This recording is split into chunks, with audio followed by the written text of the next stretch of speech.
Chess is a board game for two players. It is popular all over the world.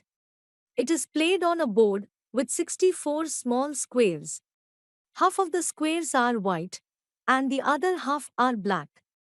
Each player starts the game with 16 pieces.